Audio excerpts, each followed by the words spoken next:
Gift খুলতে কে না ভালোবাসে। আমি এই 6টা ফটো বাঁধাতে দিয়েছিলাম।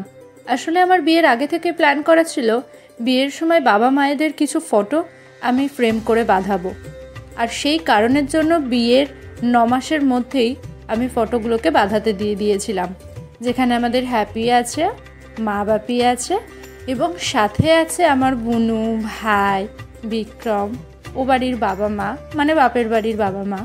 এবারে যে বাড়ির দেওয়ালের রঙের সাথে যে ধরনের ফ্রেম ম্যাচ করবে আমি সেই ধরনের ফ্রেমই বাঁধাতে দিয়েছিলাম।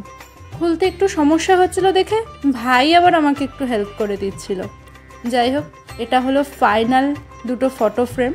অবশ্যই তোমরা কমেন্টস করে জানিও যে ফটোগুলো কেমন লেগেছে তোমাদের। দূর থেকে দেখাচ্ছিলাম ফটোগুলো ঠিকই, তবে কাছ থেকে নিশ্চয়ই দেখানো হবে। পরপর সাজিয়ে দিয়েছিলাম ফটোগুলো এবং বিক্রম ভিডিওটা নিচ্ছিল। এবার পরিচয় করাই। এই হলো আমার মা, পাপা, বুনু, ভাই। এই হলো আমাদের হ্যাপি রানী, সাথে আমার মা বাপির দুজনেরও একটা খুব সুন্দর ফটো উঠেছিল। আর এই হলো বিক্রমের সাথে আমার মা বাবা। এটা হলো আমার বড় জা আর দাদা ভাই, আর এই হলো আমার ও বাড়ির মা বাবা।